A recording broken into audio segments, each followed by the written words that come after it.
आरती अति पावन पुराण की, आरती अति पावन पुराण की, धर्म भक्ति विज्ञान खान की, धर्म भक्ति विज्ञान खान की, महापुराण भागवत निर्मल, महापुराण भागवत निर्मल, सुख मुख विगलित निगम कल्प फल, सुख मुख विगलित निगम कल्प फल, परमानंद सुधारा समय कल, परमानंद सुधार समय कल, लीलारती रस रस निधान की, आरती अति पावन पुराण की, कलिमल मथनी त्रिताप निवारिणी, कलमल मथनी त्रिताप निवारिणी, जन्म मृत्युमय भव भयारिणी, जन्म मृत्युमय भयारिणी, सेवत सतत सकल सुखकारिणी, सेवत सतत सकल सुखकारिणी, सुमय औषधि हरि चरित गान की, आरती अति पावन पुराण की, विषय विलास विमोह विनाशिनी, विषय विलास विमोह विनाशिनी, विमल विराग विवेक विकासिनी, विमल विराग विवेक विकासिनी, भगवत तत्व रहे सप्रकाशिनी, भगवत तत्व रहस्य प्रकाशिनी, परम ज्योति परमात्म ज्ञान की, आरती अति पावन पुराण की, परमहंस मुनि मन उल्लासिनी, परमहंस मुनि मन उल्लासिनी, रसिक हृदय रस रास विलासिनी, रसिक हृदय रस रास उल्लासिनी, मुक्ति मुक्ति रति प्रेम सुदासिनी, मुक्ति मुक्ति रति प्रेम उदासिनी, तथा अखिल चर प्रिय सुजान की, आरती अति पावन पुराण की, धर्म भक्ति विज्ञान खान की, आरती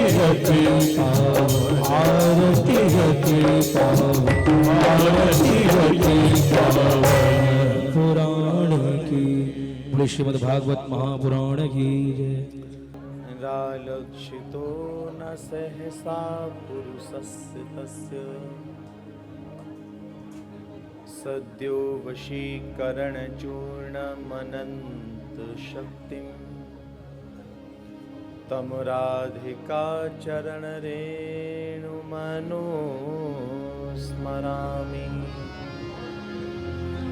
तं राधिका चरणरेणुमनो स्मरामि, तं राधिका चरणरेणु मनो स्मरामि। पूरे श्री राधा वल्लभ लाल की, श्री हित हरिवंश चंद्र महाप्रभु की, श्री गुरु चरणारविंद की, श्रीमद्भागवत महापुराण की, श्री सुखदेव जी महाराज की जय। जय जय श्री राधे, जय जय श्री राधे, जय जय श्री राधे।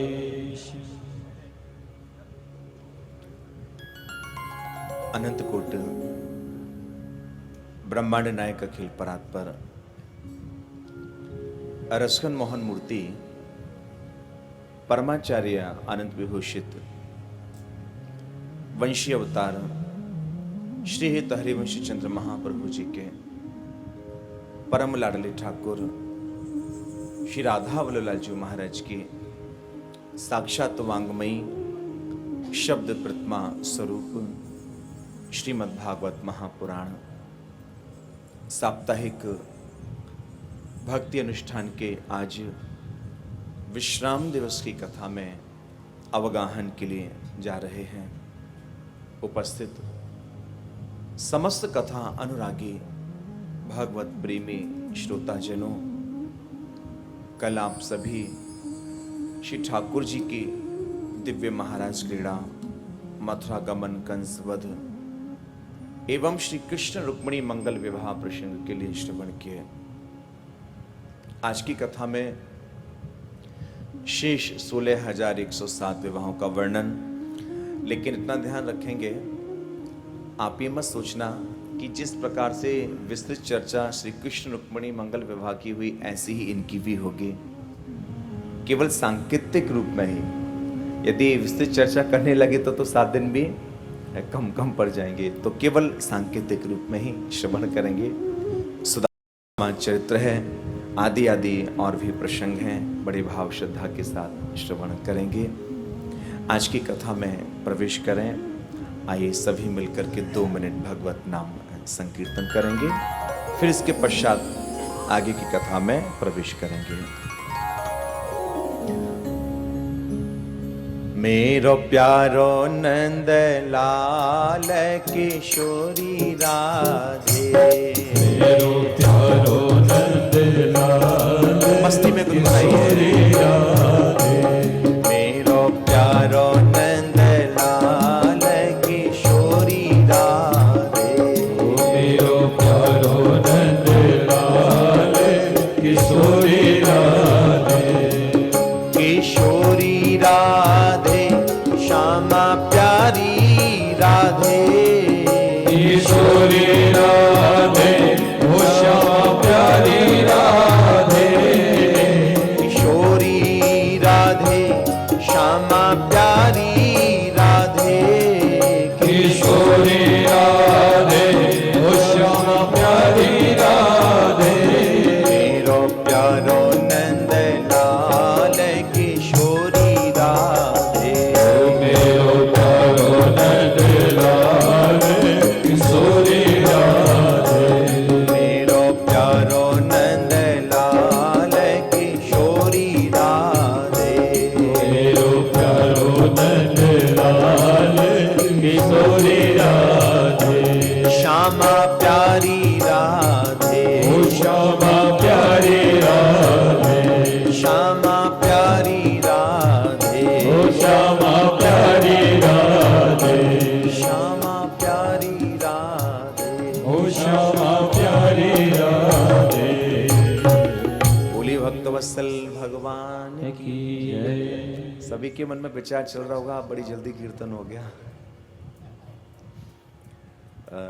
बिल्कुल निश्चिंत रहिए, जब विश्राम करेंगे कथा का तो विश्राम के समय डट के संकीर्तन गुनगुनाएंगे, खूब डट के संकीर्तन का रसपान करेंगे, क्योंकि मैं सोच रहा हूँ कि आज प्रसंग बहुत हैं, तो पहले एक बार प्रसंगों पर चर्चा हो जाए और फिर उसके बाद में जब विश्राम की वेला होगी उस समय खूब डट के हम लोग नाम संकीर्तन, और भागवत का भी यही प्रमुख रूप से सार है। कल आप सभी श्रवण कर ही चुके हैं किस प्रकार श्री ठाकुर जी ने श्री रुक्मिणी जी के साथ में पाणी ग्रहण किया है। इसके पश्चात श्री सुखदेव जी महाराज आगे वर्णन करते हैं। बोले एक सत्राजित नाम का राजा, और वह सत्राजित नाम का राजा भगवान सूर्य का भक्त है और साथ में मित्र भी। एक दिन की बात, भगवान सूर्य ने प्रसन्न होकर के सत्राजित को एक स्वर्ण देने वाली मणि प्रदान की है। आज यह समंतक नाम की मणि प्रतिदिन स्वर्ण दिया करती। एक दिन सत्राजित किसी सभा में यह मणि धारण करके पहुंचा तो भगवान श्री कृष्ण की दृष्टि पड़ गई। तो भगवान श्री कृष्ण ने सत्राजित से कहा, महाराज यह बेशकीमती मणि है, अतः आप इस मणि को हमारे राजकोष में जमा करवा दीजिए, कहीं किसी अराजक तत्व की दृष्टि ना पड़ जाए, इसकी सुरक्षा के लिए। तो सत्राजित को लगा हो सकता है भगवान श्री कृष्ण के मन में सोना देने वाली मणि को देख करके लोभ प्रकट हो गया होगा, इसलिए भगवान ने ऐसा कहा। कहने का अभिप्राय, जीवन में परामर्श भी बहुत सोच समझ करके ही देना चाहिए। कई बार हमारे परामर्श का व्यक्ति निजी स्वार्थ से अंदाजा लगा लिया करते हैं और जो कि बाद में एक बेवजह अपयश का कारण बन जाया करता है। तो जब तक कोई परामर्श मांगे ना, तब तक परामर्श कभी ना दे।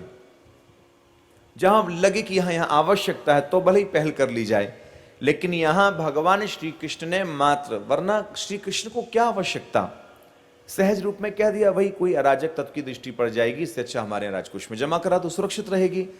तो इसने भगवान श्री कृष्ण का अपयश गाना शुरू कर दिया कि कृष्ण लालची है, कृष्ण लोभी है। देखो ये जो जगत है ना, समय आने पर ईश्वर को भी सुनाने में नहीं चूका करता। अब एक दिन क्या हुआ, ये जो सत्राजित है इसका एक छोटा भाई है, उसके छोटे भाई का नाम है प्रसेन। तो यह प्रसेन उस मणि को पहनकर शिकार खेलने के लिए चला गया। अब जब ये शिकार खेलने के लिए गया तो वापस लौट करके नहीं आया। जब वापस नहीं लौटा, देर रात्रि हो गई, तो सत्राजित ने क्या किया, अब तो भगवान श्री कृष्ण को ही आरोपी बना डाला कि देखो कृष्ण ने यह मणि मांगी थी, हमने कृष्ण को मणि देने से मना कर दिया, हो सकता है कहीं ना कहीं कृष्ण ने ही मेरे भाई की हत्या करवा दी होगी मणि प्राप्ति के लिए, या अपहरण किया होगा। भगवान श्री कृष्ण ने मन में सोचा, अच्छे सलाहकार बने हमें क्या पता था हमारी सलाह हमारे ऊपर इतनी भारी पड़ जाएगी। इसलिए जीवन में किसी को सलाह दो तो बहुत सोच समझ करके दो। अब भगवान श्री कृष्ण पर जब यह कलंक लगा तो श्री कृष्ण इस कलंक को दूर करने के लिए चल पड़े। पहुंचे हैं उन जंगलों में जहां प्रसेन शिकार खेलने के लिए जाया करता था। अब प्रसेन तो मिल गया लेकिन मरा हुआ। अब द्वारकाधीश ने विचार के ये तो मृत अवस्था में प्राप्त हुआ है, ये तो और भी बड़ी मुसीबत हो गई। अब तो प्रमाणित हो जाएगा कि मैंने ही इसको मारा होगा, और उसके साथ ही साथ उसके पास मणि भी प्राप्त नहीं हुई। अब भगवान श्री कृष्ण विचार करने लगे कि अब मैं करूं तो करूं क्या। देखो ये जो प्रसंग सुनकर के आप बड़ा अच्छे से समझ पा रहे होंगे कि चुनौतियां चाहे ईश्वर क्यों ना हो उनके जीवन में भी आया करती हैं। कृष्ण ईश्वर हैं, वो क्या नहीं कर सकते, लेकिन जब उन्होंने मानव देह प्राप्त किया है तो श्री कृष्ण भी चुनौतियों से सामना करते ही हैं। इसलिए जीवन में विषम से विषम परिस्थिति क्यों ना आ जाए, व्यक्ति को हार नहीं मानना चाहिए, क्योंकि जो संघर्ष होता है ये सच्चा हमारे देह का आभूषण हुआ करता है। इसलिए संघर्ष से कभी घबराओ मत। बड़ी से बड़ी आपदा आएगी जीवन में, लेकिन हमें मुस्कुरा करके और बड़े स्थिर चित्त से घबराना नहीं है, उसका सामना करने के लिए हमेशा तैयार रहना होगा। मानो कृष्ण भी यही संदेश प्रदान कर रहे हैं। अब भगवान श्री कृष्ण विचार करने लगे तो मरा पड़ा है, अब मैं क्या करूं, ये तो सिद्ध हो जाएगी बात, मैं नहीं मारा होगा। तो भगवान श्री कृष्ण ने बड़े गौर से इसके देह को देखा। इसके देह पर सिंह के पंजे के निशान दृष्टिगोचर हो रहे थे, दिखाई दे रहे थे। तो स्पष्ट हो गया था कि किसी सिंह ने ही इनका शिकार किया है। तो भगवान ने क्या किया, वहां की जो मिट्टी है जंगल की, उसमें सिंह के पंजे के निशान के सहारे सहारे आगे बढ़े। जब आगे बढ़े तो एक गुफा दिखाई दी। तो गुफा के द्वार के जब निकट पहुंचे तो क्या देखा कि उस गुफा के द्वार पर सिंह मिल तो गया, लेकिन वह भी मरा हुआ प्राप्त हुआ। भगवान श्री कृष्ण मन में विचार करने लगे, बड़ा तगड़ा घोटाला है, इस मणि पर पता नहीं किस किस की दृष्टि है और व्यक्ति किस हद तक जा सकता है।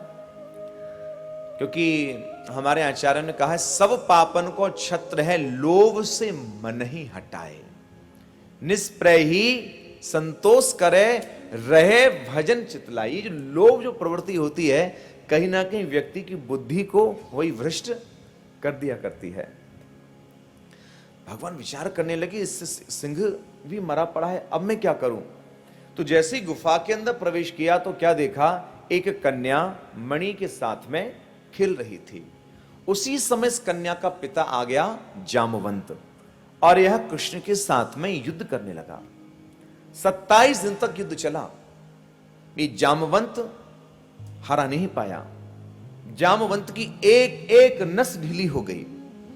जामवंत ने विचार किया कि देखो, मुझे प्रभु श्री राम के सिवाय और कोई परास्त नहीं कर सकता, कहीं मेरे प्रभु श्री राम का यह कृष्ण अवतार तो नहीं है, क्योंकि मुझे ईश्वर के अलावा कोई हराने में सक्षम है ही नहीं।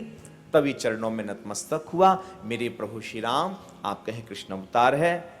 तब जाकर के एक दूसरे के स्वरूप को पहचाना। तब जामवंत ने मणि तो वापस की, लेकिन साथ में कहा कि प्रभु मेरी कन्या है जामवती, मैं चाहता हूं आप मेरी कन्या के साथ में पानी ग्रहण करें। तो भगवान ने आज जामवती को स्वीकार किया। भगवान मणि को लेकर के आए, सत्राजित को मणि वापस की, और वापस करने के बाद भगवान ने सत्राजित से कहा, देखो सत्राजित, बिना प्रमाण के किसी पर कलंक नहीं लगाना चाहिए। अब सत्राजित भी शर्मिंदा हो। उसने विचार किया कि देखो, मैंने इनका अपयश बहुत फैलाया, अब मैं इनसे नजर भी नहीं मिला सकता, क्या कर सकता हूं। तो सत्राजित ने हाथ जोड़ करके कहा, प्रभु मेरी एक इच्छा है, हमारी बेटी आपसे विवाह करना चाहती है, आपकी अनुमति हो तो आप में हमारी बेटी को स्वीकार कर लीजिए। श्री भगवान ने सत्यभामा महाराज, हाँ, सत्राजित की बेटी सत्यभामा के साथ में विवाह किया है। तो भगवान मन में सोचने लगे, अच्छा कलंक लगो मेरे ऊपर, जा कलंक को मिटाए के चक्कर में 2 ब्याह रह गए हमारे। तो फिर इसके बाद में आगे सुखदेव जी महाराज वर्णन करते हैं, एक दिन की बात, भगवान श्री कृष्ण और अर्जुन रथ में बैठकर के वन में विचरण कर रहे थे। तो जिस समय वन में विचरण कर रहे थे तो अर्जुन को प्यास लगी। अब जब अर्जुन को प्यास लगी तो अर्जुन जल पीने के लिए रथ से उतरा। विचार क्या, कहीं कोई जलाशय दिख जाएगा तो मैं वहां जल पी लूंगा। कहा, प्रभु आप रथ में बैठो, मैं जल पी के आता हूं। अब जैसे ही महाराज उतर के चला तो क्या देखा, जंगल में, घनघोर जंगल में एक बड़ी सुंदरी कन्या तपस्या कर रही है। तो अर्जुन उस सुंदरी कन्या को देख के पानी पीना भूल गए। पूछा, देवी आप हैं कौन, आपका परिचय क्या है। तो कहा, मैं सूर्य की पुत्री यमुना हूं, कालिंदी हूं। लेकिन आप इस जंगल में क्या कर रही हैं। बोले, मैं भगवान श्री कृष्ण को पति रूप में प्राप्त करना चाहती हूं। अब तो अर्जुन पानी पीना ही भूल गया, जल्दी से आया दौड़ा दौड़ा। बोले, प्रभु जल्दी चलो। भगवान बोले, कहां चलना है। प्रभु समय नहीं है, आप तो जल्दी चलिए। अर्जुन आप बात बताइए, बात है क्या। प्रभु कहा ना, आप जल्दी से जल्दी चलिए। भगवान भी ना समझ पाए, अर्जुन तू बात तो बता, बात क्या है। तो धीरे से अर्जुन कहता है, प्रभु एक और चौथी तुम्हारा इंतजार कर रही है। श्री ठाकुर जी पधारे और फिर श्री कालिंदी श्री यमुना जी के साथ में श्री ठाकुर जी ने पाणी ग्रहण संस्कार किया है। इसके पश्चात भगवान श्री कृष्ण ने मित्र वृंदा नाम की कन्या के साथ में विवाह किया। इसके बाद भद्रा, लक्ष्मणा, नागजिती, ये भगवान की प्रमुख 8 पटरानियां हुई हैं। कौन कौन सी। श्री रुक्मिणी जी, सत्यभामा, जामवंती, कालिंदी, कालिंदी यानी यमुना, यमुना जी का नाम कालिंदी है, मित्रवृंदा, भद्रा, लक्ष्मणा, नागजिती, ये प्रवृत्ति प्रमुख भगवान श्री कृष्ण की 8 यानी 8 पटरानियां मानी गई हैं। ठीक है, अब बचे हैं 16,100। तो यहां से सुखदेव जी महाराज वर्णन करते हैं, एक वहमासुर नाम का राक्षस था। इस राक्षस ने क्या किया, देवताओं की जो मां है अदिति जी, इनके कुंडल और लोकपालों के स्थान छीन लिए थे। बेचारे देवताओं ने दुखी मन से भगवान से आकर के अनुविनय की, प्रभु इस दैत्य से हमारी रक्षा करें। तो भगवान सत्यभामा को साथ लेकर के इस दैत्य के ऊपर चढ़ाई करने के लिए चल पड़े। भगवान ने शंख का निनाद किया, यह दैत्य लड़ने आया। भगवान ने सुदर्शन चक्र के द्वारा इसकी गर्दन का भेदन कर डाला। अब जब इसकी गर्दन का भेदन किया तो इसके फिर बाद में कारागृह को जाकर के देखा, तो इसके कारागृह में 16,100 कन्याएं बंदी थीं। कितनी कन्याएं? 16,100। भगवान ने इन समस्त कन्याओं को मुक्त करवाया, और जब मुक्त करवाया फिर इनसे कहा कि अब आप स्वतंत्र हैं, अपने अपने घर जा सकती हैं। तो ये सभी कन्या एक साथ एक स्वर में कहते हैं, प्रभु आपको क्या लगता है हमारे घर वाले अब हमें स्वीकार कर पाएंगे? क्योंकि हम बहुत दिनों से घर से बाहर हैं, ना जाने हमारे घर वाले हमारे विषय में क्या क्या अनर्गल सोच रहे होंगे। हे प्रभु, फिर सीधी सी बात है कि जब आपको छोड़ना ही था तो फिर हमें बचाया ही क्यों? प्रभु, ना जाने हमारे समाज वाले क्या क्या गलत फवक्कियां कस रहे होंगे, इसलिए प्रभु हमारे पास तो एकमात्र आपका ही सहारा है। तो भगवान कहते हैं, आप तो सीधे सीधे बताओ चाहती क्या हो? तो सभी कन्या एक स्वर में कहती हैं, प्रभु आप जैसा वर कौन नहीं चाहेगी, इसलिए हम चाहते हैं हमारे साथ पाणी ग्रहण करें। भगवान ने विचार किया, 2, 4, 5, 50 हो तो सोचा जाए, यहाँ तो पूरी बटालियन की बटालियन है। अब भाई कहाँ कैसे? तो भगवान ने क्या किया, भर भर के रथ जो है बटालियन की बटालियन द्वारका में भेजे। फिर शुभ मुहूर्त में समय आने पर इनके साथ में पाणी ग्रहण किया है। अच्छा, इधर ठाकुर जी ने विवाह तो कर लिए, इधर देवर्षि नारद के मन में एक उत्कंठा प्रकट हो गई कि भगवान इतनी घरवालियों के साथ रहते कैसे होंगे। और मुझे लगता है नारद जी नहीं, ना जाने कितने श्रोताओं के मन में विचार आ रहा होगा। तो नारद जी के भी मन में आया विचार, कैसे रहते होंगे। तो अब नारद जी बहाना देख रहे थे कि ऐसा कोई संयोग बने कि मैं द्वारका जाऊं। तो उसी समय क्या हुआ, श्री युधिष्ठिर जी महाराज ने देवर्षि नारद को याद किया और देवर्षि नारद जी से कहा कि महाराज, जब भी आपका द्वारका जाना हो तो मेरी ओर से एक पत्र लेकर के जाना। मैं राजस्व यज्ञ करना चाहता हूं, उस विषय में कुछ परामर्श करना चाहता हूं। तो फिर देवर्षि नारद ने मन में सोचा, चलो मौका भी आ गया, मौका भी मिल गया मुझे द्वारका जाने का, देखूं तो सही इतनी घरवालियों के साथ क्या स्थिति भगवान की होती होगी। चल पड़े। अब जैसे ही देवर्षि नारद द्वारका में पहुंचे तो क्या देखा, भगवान की व्यवस्था देखिए आप, कि भगवान ने प्रत्येक रानी को, ये नहीं कि कोई महाराज फ्लैट बनवा दी उनमें रह रही हूं, या कोई बड़ा सा हॉल और 3 शेड डलवा दिया, ना ना ना, सबको एक जैसे अलग अलग महल बनवा करके दे रखे हैं। ये व्यवस्था ठीक है। लेकिन अब मन में प्रश्न आएगा कि समय कैसे देते होंगे उनको। अब आप ईश्वर की शक्ति देखिए। देवर्षि नारद ने क्या देखा कि जितनी भगवान ने विवाह किए हैं उतने ही स्वरूप बना करके कृष्ण उनके साथ रहते भी हैं। यही ईश्वर की सामर्थ्य है। यदि उन्होंने उतने विवाह किए हैं तो उतने स्वरूप बना करके उनके साथ रह भी रहे हैं। कई बार क्या होता है, हम लोग यात्राएं, हम लोग का देखो जीवन तो यात्राओं का है, तो हम लोग को बड़े से बड़े मूर्ख, बड़े से बड़े विद्वान और एक से बढ़ के गधे भी मिलते हैं महाराज रास्ते में। तो कई बार बहुत से लोग कहते हैं कि भगवान श्री कृष्ण ने 16,100 विवाह कर लिए, 2, 4, 5 हम कर लें तो क्या बिगड़ जाएगा। हमारे पास एक बार एक मैसेज भी आया था, बोले गुरुजी यदि हम दूसरा विवाह कर लें तो। अब उनका पहली वाली से पूछ तो लो पहले एक बार। तो देखिए 5 क्या 50 करो, 5,000 करो, 50,000 करो, क्या ईश्वर जैसी हमारे पास सामर्थ्य है? ये लीला सिर्फ ईश्वर की ही है। ईश्वर ही करने में सक्षम है। ईश्वर ने यदि 16,108 विवाह किए हैं तो उतने ही स्वरूप बना करके उनके साथ रहते भी हैं। यदि हम दूसरा विवाह करें, तीसरा करें, चौथा करें, पांचवा करें, तो क्या हम अपने जैसा दूसरा स्वरूप प्रकट कर सकते हैं क्या? राधे राधे करने में सक्षम है? कभी नहीं। इसलिए यह नियम हमारे ऊपर लागू नहीं हुआ करता है। इसलिए जीवन में इतना याद रखना, भगवान श्री कृष्ण ने जो किया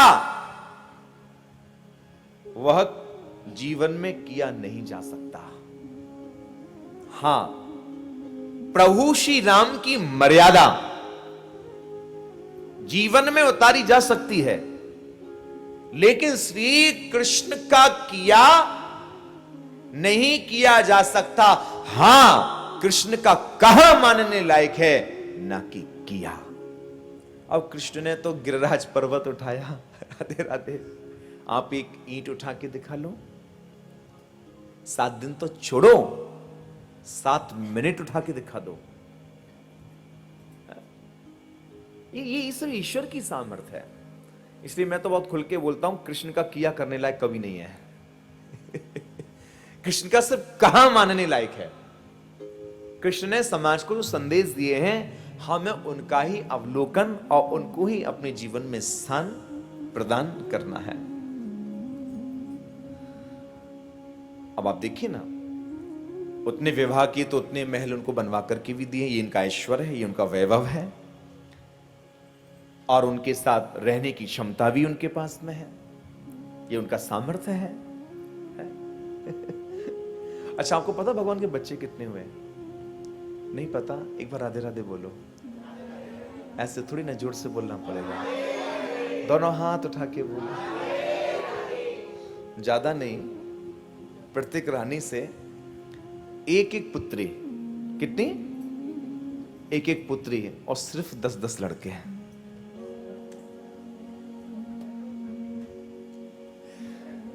प्रत्येक रानी से एक एक बिटिया और 10-10 बेटों का जन्म हुआ है। अच्छा, रहते अलग अलग हैं सबके साथ महलों में, लेकिन जब महलों से बाहर आते हैं तो एक स्वरूप हो जाते हैं। रहते सबके पास अलग अलग हैं, लेकिन जब महलों से निकलते हैं तो एक स्वरूप। अब कैलकुलेशन आप स्वयं कर लीजिए ना कि टोटल कितनी संख्या हुई, फिर बाद में मुझे बता देना।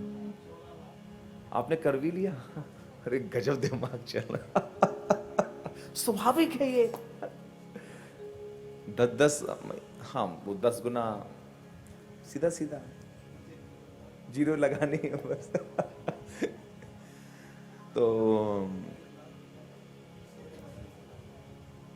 तो कुल मिलाकर के ये ईश्वर की ही सामर्थ्य है, आम जनमानस की सामर्थ्य नहीं है।